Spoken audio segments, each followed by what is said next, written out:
Sa assembly hall, hindi na alam ng mga tao kung ano ang gagawin at nagtanong na marahil ito ay isang palatandaan na gusto ng mga langit na sirain ang Suan Tanzong. Bumaba si Lin sa kanila at binati ang pinuno. Nagtanong siya kung ano ang nangyari sa oras na ito. Mayroon bang isa pang banta? Agad na dumating ang pinuno sa negosyo at sumagot na ang bagay ay ang sumusunod.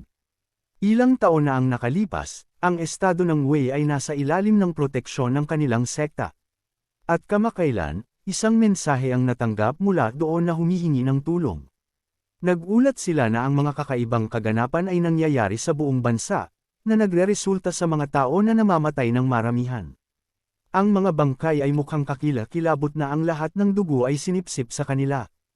Ang mga fenomena na ito ay nagiging mas madalas, na sumasakop sa malawak na mga teritoryo. Ang ilang mga lungsod na may populasyon na 1,000,000 tao ay ganap na namatay at ipinapalagay niya na ito ang trabaho ng mga demonyo at nagpadala ng mga disipulo doon upang imbestigahan. Gayunpaman, wala sa kanila ang bumalik pa at ngayong umaga isang bagong mensahe ang dumating. Ang sitwasyon ay lumala, ang mga fenomena ay kumakalat sa mga kalapit na estado. Kung magpapatuloy ito, ang mailap na rehiyon ay magtatapos sa kaguluhan.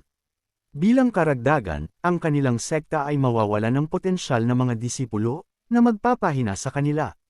Nagtanong si Lin, ganoon ba kaseryoso? Wala bang nakakita kung sino ang nasa likod nito? Sumagot si Sua na marahil ang mga nakakita nito ay patay na. Kung ang sitwasyon ay patuloy na uunlad, ang Suan Tianzong ay maaaring bumaba at ang mailap na rehiyon ay mahirap na sa mga cultivator. Kahit na ang Naenso stage ay bihira dito at ang Wei state ay nasa labas nito. Ngunit nagtanong si Lin, anong klaseng kaaway ang ganoon kalakas na hindi man lang sila nakakuha ng sagot mula sa mga disipulo. At biglang sinabi ng system sa maestro na hanapin ang pinagmulan ng problema sa estado ng Wei. At alisin ito. At pagkatapos makumplito ito, nakatanggap siya ng isang hindi maiisip na gantimpala. Natuwa si Lin at tumugon sa system na sakto lang siya. Sinabi ni Lin sa pinuno ng sekta na naiintindihan niya at dahil ang mga fenomena ay nagsimula sa estado ng nangangahulugan ito na ang pinagmulan ng kasamaan ay nandoon. Pupunta siya sa sarili. Sumagot ang pinuno na ito ay napakaganda, at si younger brother niya ay laging kumikilos ng mapagpas siya at tiwala siya na kaya niya ito at umaasa siya ng magandang balita mula sa kanya. Hindi na nagsayang ng mas maraming oras si Lin at agad na lumipad sa isang misyon. Biglang sinabi ng pinuno na hindi man lang siya nagkaroon ng oras upang tapusin ang pagsasalita. Nagulat si So na ang pinuno ni Piki ay ganoon kapagpas siya. Biglang nagtanong si Xiao kung kaya ba niyang hawakan ang ganoong misteryosong banta. Nagtanong sa kanya si Su, duda ba siya? Walang anumang bagay sa Wild Region na makakatalo sa isang maestro ng Spirit Transformation Stage. Narinig ng pinuno ang kanilang pag-uusap at sinabi na ito ay totoo. Kung hindi niya kaya, ang Wild Region ay talagang mapapahamak, at dapat silang magpatuloy sa pagsasanay at mabuhay ayon sa mga inaasahan ng kanilang younger brother. Agad na dinala ni Lin si Hong pagkatapos nito, at silang dalawa ay dumating sa silangang rehiyon ng Wild Region sa hangganan ng Wei State. Nakita ni Hong na pagkatapos ng pagpupulong, dumiretso ang mentor sa mahirap na estado na iyon, ngunit makakahanap pa rin siya ng paraan upang harapin siya. Pagpasok sa nayon ng Tao Hua, huminto sila sa isang bundok, at sinabi ni Lin na naisip niya na ang mga bandido ay nagnanakaw sa nayon at kailangan nilang mamagitan. Sinabi ng pinuno ng nayon, Tao, sa iginagalang na bayani na ang kanilang nayon ay mahirap. Mayroon lamang silang mga manok, koto, baka, at tupa, at kung ang bayani ay nangangailangan ng isang bagay, hayaan siyang kunin ito, ngunit kailangan niyang iligtas ang mga inosenteng tao. Nagsimulang tumawa ang pinuno ng Black Wind Gang at sumagot na hindi niya kailangan ang kanilang mga hayop. Kailangan niya lamang sila, ang mga kaawa-awang maliliit na tao. Sinuntok niya ang matanda sa ulo at inutusan silang sumunod at marahil mamamatay sila ng walang sakit. Nagsimulang sumigaw ang mga bandido sa kanilang sariling mga tao na tumabi dahil ginagamit ng pinuno ang kanyang teknik. Ginamit ng pinuno ng gang ang kanyang nakakatakot na teknik at itinutok ito diretso sa mga tao. Lubos na natakot ang mga tao at humingi ng isang tao na iligtas sila at huwag patayin sila. Biglang hindi inasahan ni Hong ito at sinabi na tila nakikilala niya ang teknik na ito. Sa kanyang isip, ito ay katulad ng isang teknik mula sa gitnang rehiyon, ngunit ang taong iyon ay namatay nang siya ay sinira ng Holy Lands. Nakita ni Lin ang kanyang mukha at nagtanong kung alam ba niya ang teknik na ito. Sumagot si Hong na hindi at inisip lamang niya na ito ay kakaiba. Ngunit hindi ito nagustuhan ni Lin at tinawag siyang isang tuta at nagtanong kung paano siya nagsasalita. Naiintindihan ni Hong na kung totoo ang kanyang mga hula at ito ang kanyang trabaho, kung gayon sila ay nasa malaking gulo. Ang mga tao ay nagpapanik mula sa nangyayari at sumisigaw na ayaw nilang mamatay. Ngunit nagpasya si Lin na mamagitan dito at sinunggaban ang bandido mula sa likod at sinabi sa kanya na huminto. Lumingon ang pinuno ng gang at sinubukan ang kanyang kamao, nagtanong kung sino siya at paano siya naglakas loob na makialam sa kanyang mga bagay-bagay. Ngunit si Lin, nakikita ang kanyang atake ng kamao, lumingon at inatakihan siya ng isang beam ng apoy. Sinabi ni Lin sa kanya na kumalma dahil mayroon silang isang bagay na pag-usapan. Nagulat ang mga mandirigma ng pinuno ng gang dahil siya ay bahagyang nasaktan. Agad na naramdaman ng pinuno ng gang at sinabi sa lalaki na siya ay isang maestro ng Spirit Transformation Stage at dahil ganoon, humingi siya ng awa. Inutusan siya ni Lin na sabihin kung saan siya nagmula. Sumagot ang pinuno ng gang na siya ay isang bantay ng palasyo ng estado ng Wei ngunit isang araw nakita niya ang isang bagay na hindi niya dapat makita. Sinentensyahan siya ng kamatayan at pagkatapos noon tumakas siya mula sa palasyo upang iligtas ang sarili. Nagtanong si Lin sa kanya kung ano ang nakita niya at saan niya natutunan ang teknik na ito. Sumagot ang pinuno ng gang na napansin niya ang koro ng prinsipe na lihim na bumibisita sa mga bundok sa likod ng palasyo ngunit hindi naglakas loob na suriin at nakuha niya ang teknik na ito mula sa isang misteryosong organisasyon noong siya ay tumakas. Ang kanilang pinagmulan ay hindi alam sa kanya. Nagtanong si Lin, tinuruan lang ba nila siya?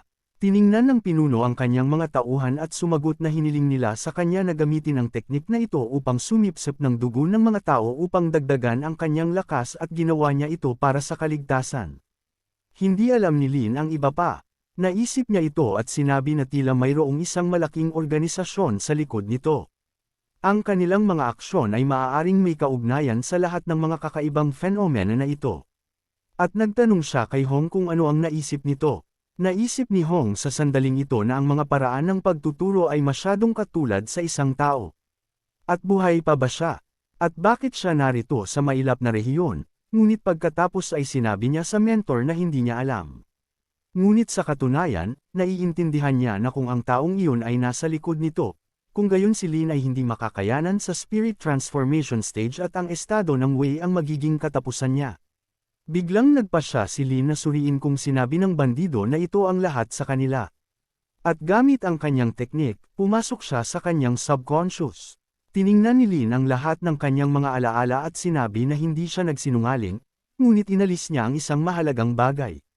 At ngayon kailangan nilang pumunta sa Wei Imperial Palace ng Madalian. Ngunit nagpasya si Hong na huwag mag-iwan ng anumang ebidensya at gumamit ng atake ng daliri at sinunog ang lahat ng mga bandido ng buhay. Nakita ang mukha ng mentor, nagtanong siya, mayroon bang maling ginawa ang kanyang estudyante? Hindi ba karapat-dapat mamatay ang mga bandido na iyon? Sa katunayan, tinagalan ni Hong ang kanyang kahihiyan ng napakatagal kaya't ito ay makalangit na paraan upang ay labasan ang kanyang galit sa isang tao. Sumagot si Lin na hindi, at siya ay isang mabuting tao. Masaya rin ang mga tao at sumigaw na ang dalawang immortal na nagtaboy sa mga kontrabida at nagsagawa ng kalooban ng langit ay mananatili magpakailanman sa mga puso ng mga taga-nayon. Sa oras na ito, sinabi ni Emperor Wei na sa mga nakaraang taon, ang populasyon ng Wei ay bumaba ng 1/4. Sa maikling panahon, ang kanyang buong bansa ay masisira ng kadiliman na ito. At nagtataka pa siya kung ang mga maestro ay makakatulong sa kanila. Biglang tumakbo ang anak na babae ng emperador at sinabi na nakita niya ang dalawang immortal. Sila ay lumilipad dito. Sinabi ng emperador na tiyak na ang mga maestro ito mula sa Xuanzong at hayaan ang lahat ng mga ministro na sumama sa kanya upang salubungin sila. Nakatayo sa itaas ng lungsod, nagtanong si Wei Ailang sa estudyante kung paano niya nagustuhan ang ganoong nakamamanghang paglabas. Sumagot si Hong sa guro na siya ay matalino at ito ay kahanga-hanga. Ngunit sa kanyang ulo hiniling niya ang kamatayan sa kanyang mentor, at handa siyang panuurin siyang gumapang palabas dito kung malaman ng mga puwersa na ito ang tungkol sa kanya. Pagkatapos lamang niya, hayaan siyang huwag humingi ng awa. Sinalubong sila ng emperador at sinabi na tinatanggap niya ang mga maestro. Nagpakilala si Lin at sumagot na siya ang pinuno ng Soaring Peak ng Sua Antizang at dumating siya upang tulungan silang alisin ang banta at hindi na nila kailangang matakot. Sinabi ng emperador na siya ang pangalan ng Wei Clan at ipinapahayag niya ang kanyang pasasalamat sa kanila at kung mayroon silang anumang kagustuhan, hayaan silang sabihin ang lahat. Tutuparin nila ang lahat. Sinabi ni Lin na dapat silang mag-organisa ng isang lugar para sa kanya at sa estudyante upang magpahinga. Sumagot ang emperador na walang problema, hayaan silang sumunod sa kanya at ipapakita niya sa kanila ang lahat. Sa sandaling iyon, ang taga-Manman ay nanunood sa kanila. Sinabi ng taga-Manman na mayroong isang tiyak na pinuno ng Sua Ansong Peak at siya ay nagpapanggap lamang na makapangyarihan at isang magandang bagay na kailangan nila ng mga sakripisyo para sa kanyang maestro upang maabot ang peak ng spirit transformation. At dumating sila sakto sa oras. Pagdating sa kanyang mga quarters, nakita ni Hong na ang kanyang mentor ay mukhang napakamarangal kanina lamang, ngunit ngayon siya ay napakawalang ingat at tamad. Paano siya umabot sa stage ng spirit transformation? Nagtaka siya, at sa diskarte na ito, malapit na niya siyang malampasan sa level. Kung gayon mas madali para sa kanya na alisin siya. At napagtanto ni Lin sa sandaling iyon na ang mga tuso na plano ng mga estudyante ay maaga o huli ay babalik laban sa kanya. At ang kanyang pinakamalaking pagkakamali ay pinili niya siya bilang kanyang target. At sinabi ni Lin sa estudyante na marahil ay interesado siya kung paano siya nagsasanay.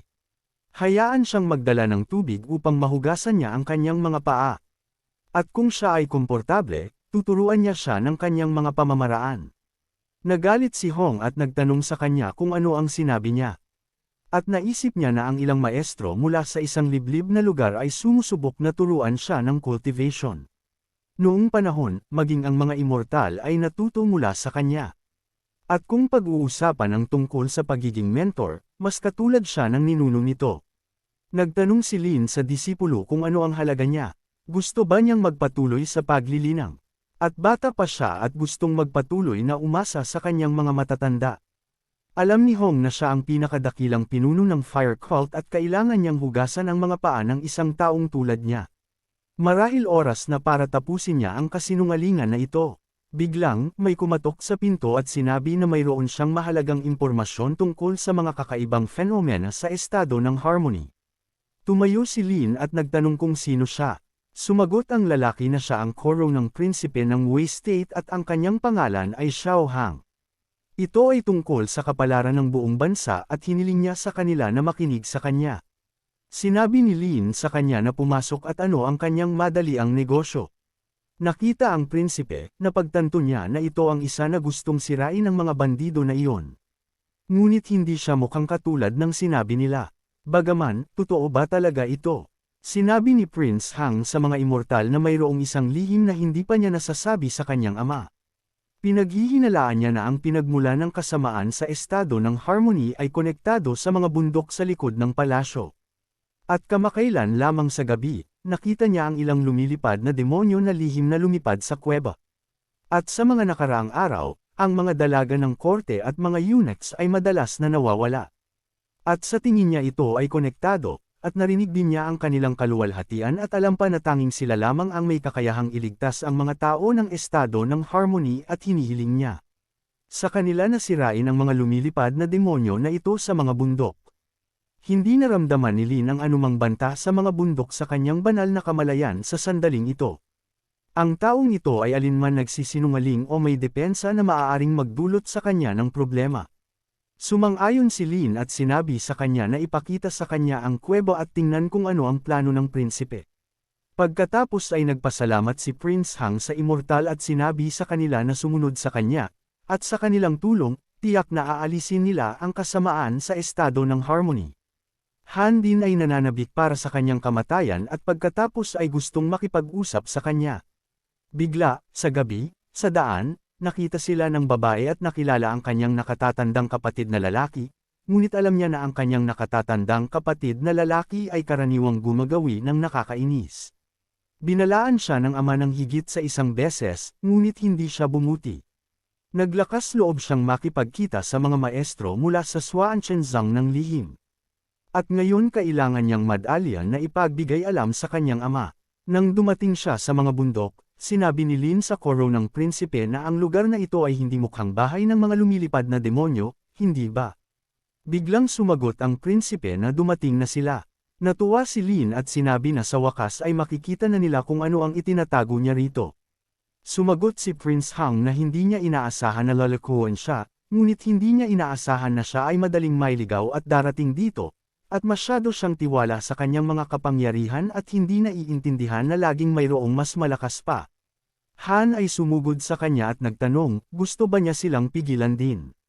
Sa tingin ba niya ang pagiging pinakamalakas na maestro ng Juin sect ay tulad ng pagiging isang Diyos? Ngayon makikita niya kung kaya niya itong gawin at ang lugar na ito ang magiging kanyang libingan. Biglang lumingon si Han sa matanda at sumigaw para kumilos sila agad. Lumabas ang mga matatanda sa liwanag at agad na ginamit ang five-fold God Silang Array. Like, comment, share, and subscribe naman dyan mga itudo. Maraming salamat po.